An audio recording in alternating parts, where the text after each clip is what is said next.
پھر گرم نالہ ہائے شرر بار ہے نفس، پھر گرم نالہ ہائے شرر بار ہے نفس، مدت ہوئی ہے سیر چراغاں کیے ہوئے۔ السلام علیکم ناظرین۔ تو غزل جس کے 3 اشعار میں اس سے پچھلی ویڈیو میں آپ کی خدمت میں پیش کر چکا ہوں۔ مدت ہوئی ہے یار کو مہماں کیے ہوئے، جوش قدح سے بزم چراغاں کیے ہوئے۔ اور تیسرا شعر تھا پھر وضع احتیاط سے رکنے لگا ہے دم۔ تو اس غزل کا اگلا شعر لے کر آپ کی خدمت میں حاضر ہو رہا ہوں۔ تو آئیں بلا تاخیر اس شعر کی تفہیم کرتے ہیں۔ سب سے پہلے اس میں موجود مشکل الفاظ کا ایک جائزہ لے لیتے ہیں کہ پھر گرم نالہ ہائے شرر بار ہے نفس۔ یہاں 3 لفظ ہیں، ایک گرم، پھر گرم نالہ ہائے شرر بار، نالہ ہائے شرر بار، اور تیسرا نفس۔ یہ تینوں الفاظ جو ہیں میں سمجھتا ہوں کہ تھوڑی سی وضاحت کے طالب ہیں۔ سب سے پہلے یہ کہ گرم، یہاں گرم سے مراد وہ گرم نہیں ہے جو کہ سرد کے مقابلے میں ہوتا ہے، بلکہ یہاں گرم سے مراد کسی بھی عمل کی طرف متوجہ ہونا، کوئی بھی کام کرنے لگنا مراد ہے۔ جس طرح سے ہم یہ کہیں کہ فلاں شخص جو ہے اس وقت سرگرم تحریر ہے، تو کیا مطلب؟ یعنی فلاں صاحب جو ہیں اس وقت کچھ لکھ رہے ہیں۔ اسی طرح سے اگر ہم کہیں کہ فلاں صاحب جو ہیں اس وقت سرگرم گریاں ہیں تھوڑی دیر کے لیے، ایسے آج تک یہ مستعمل دیکھا نہیں لیکن مثال کے لیے عرض کر رہا ہوں، تو ہم کہیں گے کہ وہ شخص جو ہے وہ اس وقت رو رہے ہیں۔ تو یہاں گرم کا مطلب یعنی کسی بھی عمل کے لیے آمادہ ہونا، کسی بھی عمل کی طرف بڑھنا، ٹھیک۔ اس کے بعد دوسرا لفظ، بلکہ وہ پورا مرکب ہے، پھر گرم نالہ ہائے شرر بار، نالہ ہائے شرر بار، یہ پوری جو ترکیب ہے میں آپ کو اس کا انالیسس کر کے دکھاتا ہوں۔ نالہ رونے چیخنے کو کہتے ہیں، آپ کو معلوم ہی ہوگا۔ ہائے، میں پہلے بھی ایک آدھ بار عرض کر چکا ہوں کہ فارسی میں کسی لفظ کو جمع بنانے کے لیے اس کے ساتھ ہا لگا دیتے ہیں۔ جس طرح سے کتاب ایک کتاب اور کئی کتابیں کتاب ہا، ٹھیک۔ اس طرح سے قلم ایک قلم اور کئی ایک قلم قلم ہا۔ اسی طرح سے نالہ ایک نالہ اور بہت سارے نالے نالہ ہا، ٹھیک۔ اور اس کے بعد جب ہم اس کو ہا لگا کے جمع بنا دیتے ہیں تو اگر اس کو کسی بھی مضاف الیہ کی طرف مضاف کریں تو پھر ایک ہی آواز جو ہے بیچ میں سے نکلتی ہے۔ جس طرح سے نالہ ہا اے شرر بار، لیکن وہ لکھنے میں ہوتا یہ ہے کہ ہا اور اے تو وہ دونوں مل کر جو ہے وہ ہائے کی شکل جو ہے وہ بن جاتی ہے۔ اور ہائے کا لفظ جو ہے چونکہ ہمارے ہاں الگ سے بھی موجود ہے، ہائے کلمہ تأسف ہے، تو بسا اوقات ناظرین کو یا پڑھنے والوں کو یہ شبہ ہوتا ہے کہ شاید یہ وہ ہائے لکھا ہوا ہے جو کہ تأسف کے لیے، افسوس کے لیے کہا جاتا ہے۔ تو یہ وہ تأسف اور افسوس والا ہائے نہیں ہے، بلکہ یہ بیسیکلی نالہ ہا ایک مرکب یعنی ایک لفظ ہے واحد کی جمع، ٹھیک۔ اس کے بعد اے جو ہے یہ درمیان میں جو ہے وہ اضافت کے لیے ہے، اور اس کے بعد جو ہے یہ شرر بار کی طرف جو ہے وہ اضاف کیا گیا ہے۔ اس کے بعد اسی مرکب کا ایک اگلا حصہ وہ شرر بار ہے۔ تو شرر بار یہ ایک الگ سے یوں سمجھ لیں کہ اس میں فاعل کے معنی میں ایک مرکب ہے۔ شرر چنگاری کو کہتے ہیں، اور بار جو ہے یہ باریدن سے یعنی برسنا یا بلکہ برسانا کا معنی میں یہاں ہوگا۔ تو شرر بار یعنی چنگاریاں برسانے والا یا چنگاریاں برسانے والے، کیونکہ اگر پیچھے واحد ہے تو پھر ترجمہ ہوگا برسانے والا، اور اگر پیچھے جمع ہے تو پھر معنی ہوگا برسانے والے۔ تو لیکن پیچھے ہم دیکھ رہے ہیں کہ نالہ ہا ہے، تو لہٰذا شرر بار یہ برسانے والے، اور یہ جو شرر بار جو ہے یہ یہاں جو ہے یہ مضاف الیہ کی صورت میں اگرچہ واقع ہوا ہے، لیکن یہ اس کے صفت کے طور پر یہاں واقع ہوا ہے، یعنی ایسے نالے جو کہ آگ برسانے والے ہیں۔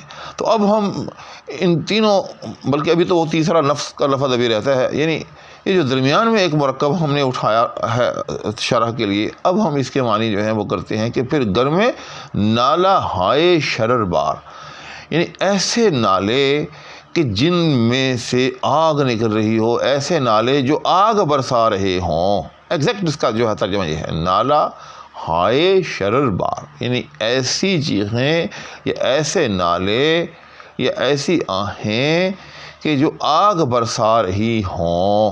ٹھیک، اب تیسرا لفظ، پہلے ہم اس کی جو ہے بطور لفظ جو ہے وہ تفہیم کریں گے ہر لفظ کے ساتھ، پھر ہم اس پورے مصرے کی جو ہے وہ ہم تفہیم کریں گے۔ نفس، نفس کے بارے میں یاد رکھیے گا، میں پہلے بھی ایک آدھ بار عرض کر چکا ہوں کہ ایک نفس ہوتا ہے، ایک نفس ہوتا ہے، اور اس کا تعین جو ہے وہ بحر کرتی ہے۔ جو احباب علم بحر کو یا علم عروض کو سمجھتے ہیں، اوزان کو سمجھتے ہیں، ان کے لیے یہ چندہ مشکل نہیں ہے، لیکن وہ احباب جو اس چیز کو نہیں سمجھتے ان کے لیے یہ امر جو ہے اچھا خاصا مشکل ہے۔ تو یہاں دیکھیں کہ یہ جو غزل ہے، مدت ہوئی ہے یار کو مہماں کیے ہوئے، جوش قدح سے بزم چراغاں کیے ہوئے، یہ بحر مضارع میں ہے، اور اس کے افاعل ہے مفعول و فاعلات و مفاعیل و فاعلن، تو اس کا جو آخری رکن ہے وہ فاعلن ہے۔ تو جب علن ہے تو علن کے مقابل میں نفس ہی آ سکتا ہے، نفس نہیں آ سکتا۔ کلیئر؟ تو ثابت ہوا کہ یہاں لفظ جو ہے وہ نفس ہے، نفس نہیں ہے۔ اب معنی کی طرف دیکھتے ہیں تو نفس کے معنی ہوتے ہیں ذات کے، جیسے قرآن کریم کے اندر ہے وَاتَّقُوا یومَ لَا تَجْزِی نَفْسٌ عَن نَفْسٍ شَیْئًا، کہ اس دن سے ڈرو کہ جب کوئی جان کسی جان کے کام نہ آئے گی، کوئی نفس کسی نفس کے کام نہ آئے گا۔ جبکہ نفس یعنی فے کے اوپر زبر کے ساتھ، یہ فارسی کا لفظ ہے جس کے معنی ہوتے ہیں سانس کے۔ یاد رکھیے گا، یہ بڑی اہم بات ہے، دوبارہ دہرا دیتا ہوں کہ نفس اگر جزم کے ساتھ ہو، فے کلمہ یعنی جو دوسرا فے ہے، اگر اس پر جزم ہو تو پھر اس کے معنی ذات کے ہوتے ہیں، اور اگر اس پر زبر ہو تو پھر اس کے معنی سانس کے ہوتے ہیں۔ اب پورے مصرے کے جو ہے ہم معنی سمجھتے ہیں کہ پھر گرم میں نالہ ہائے شرر بار ہے نفس۔ گرم کا فاعل جو ہے وہ نفس ہے۔ آپ اس کو سمجھنے کے لیے یوں بھی پڑھ سکتے ہیں تھوڑی دیر کے لیے کہ پھر نفس جو ہے یا پھر میری سانس جو ہے گرم میں نالہ ہائے شرر بار ہے، یعنی آج پھر میری سانس جو ہے وہ ایسے نالوں کے درپے ہے کہ جن میں سے آگ نکل رہی ہے، یا ایسی چیخ و پکار کے درپے ہے، یا ایسی آہوں کے درپے ہے کہ جو آگ برسا رہی ہے۔ کلیئر؟